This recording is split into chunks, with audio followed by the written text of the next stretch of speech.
What's up YouTube, this is URC Shadow, and welcome to another video for the GTA Online Flight School Gold Series, and this is covering lesson number 8, ground level. And this is where the lessons start to get quite interesting and a little bit more challenging. So in this one we're going to be in a Bezra, and we're going to have to navigate quite a tricky little course.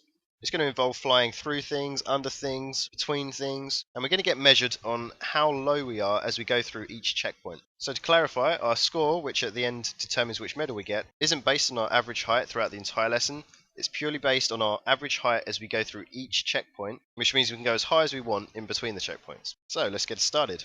So there's really sort of two sections to this course. The first section is through the storm drains, and I have to admit it took me about 5 attempts to complete this section, but once I was at the storm drains, the rest of it was relatively easy.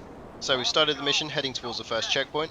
As I mentioned earlier, the only thing we're measured on is our average height as we go through each checkpoint, and it's not the average height in between. So right before the checkpoint we're going to try and dip down and take it as low as possible. Once we've done that, it's pretty much a flight straight onto the next checkpoint, and again you want to try and take it as low as possible. However, watch out for the small bridge over the river. It means you can't buzz the water and go really low. So next you want to get a little bit of height and go over this small bridge here. And then the first real challenge is here. We're going to have to get to the checkpoint that's in the middle, but we are going to have to turn as we go underneath the bridge.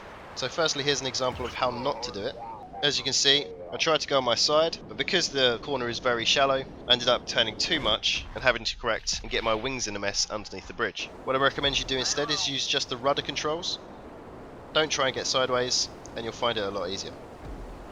So coming up, we're going to have another example, except the corner is a little bit longer and a little bit tighter, and here you are going to want to go on your side as you go through the checkpoint. Now for the next one, the checkpoint's above this pipe across the storm drain, so you want to go over it, and again you want to go over the roads here. There's no point trying to get too low. The next checkpoint is another one where you want to try and get as low as possible just to keep your average down. And next we're going to have to fly through this valley, changing direction midway through. Now I'll pause it here and explain that, as you've probably noticed, I'm in the in-vehicle view, and that's simply because I find it a lot easier to do tight technical stuff rather than on an outside view. However, the downside to this is you really don't know exactly where your wings are, and as you'll notice in the next section, I've isolated the sounds, and you can hear I do actually clip my wings as I turn each time. Obviously I was very lucky and didn't actually damage my plane, but it is something to watch out for as you're going through this section.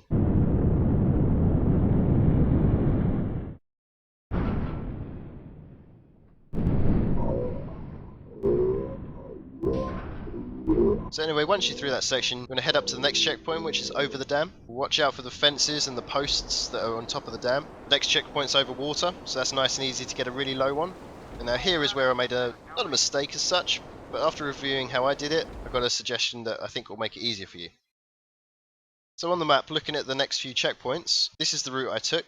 And as you'll see in a sec, I got in real trouble midway through as I was going over the top of the hill, trying to get the angle down right around here, ready for the next checkpoint.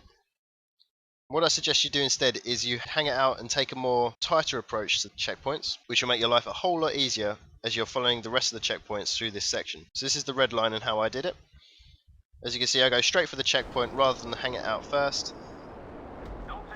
Struggle to get the top one, and then I'm in real trouble trying to get round to the next one at the bottom before recovering to take these checkpoints on the road. Anyway, once you're through that section, the next few checkpoints are a good opportunity to bring your average height down.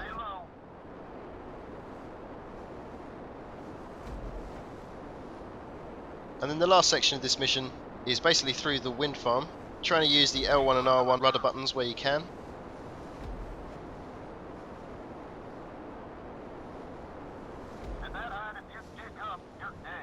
And then finally finishing off with this checkpoint here.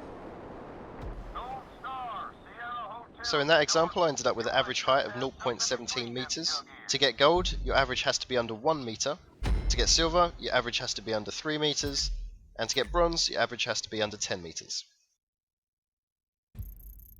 So anyway guys, I hope you found that useful. Don't forget to like and subscribe if you want to support the channel. And feel free to check out the videos for the other lessons in the flight school, as well as my other mission strategy guides, speedruns and tips and tricks videos.